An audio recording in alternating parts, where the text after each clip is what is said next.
Bangkok, Myanmar, థాయిలాండ్ను శుక్రవారంలో 2 భారీ భూకంపాలు వణికించిన సంగతి అందరికీ తెలిసిందే. ఈ పెను విపత్తులో మృతుల సంఖ్య అంతకంతకు పెరుగుతుంది.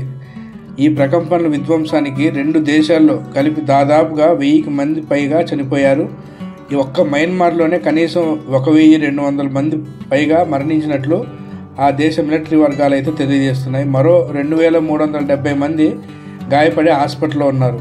అంతేకాకుండా బ్యాంకాక్లో 10 మందికి పైగా మరణించారు. ఒక భారీ బిల్డింగ్ అయితే కుప్పకూలిపోయింది. దీంట్లో ఒక 100 మంది పైగా దాని నిర్మాణ కార్మికులు 100 మంది పైగా చనిపోయారు. ఈ విపత్తు కారణంగా మృతుల సంఖ్య దాదాపు 10,000 దాటే అవకాశం ఉందని ఒక ఏజెన్సీ ప్రకారం తెలుస్తుంది. ఈ బ్యాంకాక్, మయన్మార్, థాయిలాండ్లో ఈ 2 భూకంపాల వలన కేవలం ఈ 2 రోజుల్లోనే 2,000 నుంచి 3,000 మంది వరకు చనిపోయే అవకాశం, ఇంకా 3,000 నుంచి 5,000 వరకు గాయపడే అవకాశం చాలా ఉందని, ఈ శిథిలాల కింద ఉన్న వాళ్ళందరినీ బయటికి తీస్తే కానీ ఈ మరణాల సంఖ్య ఖచ్చితంగా రాదని అక్కడ న్యూస్ ఛానల్ అయితే ప్రకటిస్తున్నాయి. కారణంగా ఇప్పటికే అతలాకుతలమైన మయన్మార్లో మరోసారి నిన్న రాత్రి కూడా 4.2 రెక్టర్ స్కేల్ మీద ఇంత తీవ్రతతో మళ్లీ భూమి కంపించడం అధికారిని అయితే ఆశ్చర్యానికి గురి చేసింది. దీనివల్ల పెద్ద పెద్ద బిల్డింగ్స్ అండర్ కన్స్ట్రక్షన్లో ఉన్న బిల్డింగ్స్ కూడా కూలిపోతున్నాయి. ప్రకృతితో ఇప్పటికే మయన్మార్, థాయిలాండ్ని ఆదుకోవడానికి అనేక ప్రపంచ దేశాలు ముందుకు వచ్చాయి. మన భారతదేశం కూడా ఆపరేషన్ బ్రహ్మ అనే పేరు మీద మయన్మార్కు 15 టన్నుల నిత్యావసర వస్తువులు, దుప్పట్లు, స్లీపింగ్ బ్యాగులు, జనరేటర్లు, ఆహార ప్యాకెట్లు ఇలా అందించింది. అంతేకాకుండా అమెరికా, ఇండోనేషియా, చైనా ఆ దేశాలు కూడా సాయాన్ని ప్రకటించాయి. ఇలా తీవ్ర ఆస్తి నష్టం, ప్రాణ నష్టం సంభవించింది. వందల సంఖ్యలో చాలా బిల్డింగ్స్, పెద్ద పెద్ద బిల్డింగ్స్, 30 floors, 40 floors బిల్డింగ్స్ కూడా రాత్రి నేలమట్టం అయిపోయాయి. చాలామంది పశువులు, గోవులు ఇవన్నీ కూడా చాలా వరకు శిథిలాల కిందే ఉండిపోయాయి. ఇంకా చాలామంది చిన్నపిల్లలు, పెద్దవాళ్ళు కూడా చనిపోయారు. ఇవన్నీ క్లియర్ చేసేదాకా ఆ 2 దేశాల్లో అక్కడ ప్రభుత్వాలు చాలా ప్రయత్నిస్తున్నాయి. ఇంకా ఎంతమంది చనిపోయారు అనేది ఇంతవరకు తేలట్లేదు. మందికి తెలియదు ఎర్త్క్వేక్ని ఎలా మెజర్ చేస్తారో.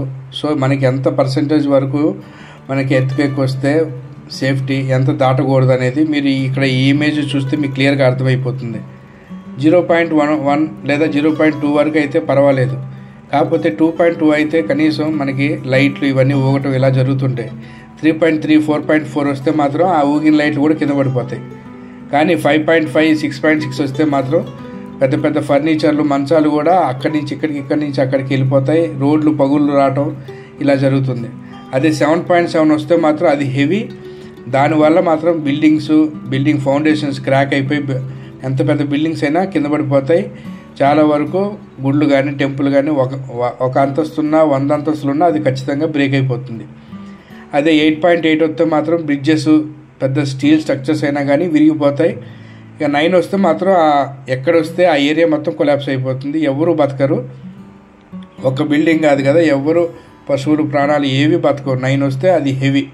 ఇప్పుడు మయన్మార్కి, బ్యాంకాక్కి వచ్చింది 7.7 వచ్చింది. అందుకే అక్కడ బిల్డింగ్స్ అన్నీ కూలిపోయాయి. అనుకున్నాం బ్యాంకాక్, థాయిలాండ్, మయన్మార్ వెళ్దామనుకునే వాళ్ళు కొన్ని రోజులు ఆగి వెళ్తే బెస్ట్. ఎందుకంటే ఈ సిచ్యువేషన్ మళ్ళీ రిపీట్ అయ్యే ఛాన్స్ ఉందని అక్కడ వాళ్ళందరూ ఎక్స్పెక్ట్ చేస్తున్నారు. సో ఈరోజు, రేపు లేదా ఈ వీక్, నెక్స్ట్ మంత్ కూడా ప్లాన్లో ఉన్న వాళ్ళు క్యాన్సిల్ చేసుకోవడం మంచిది.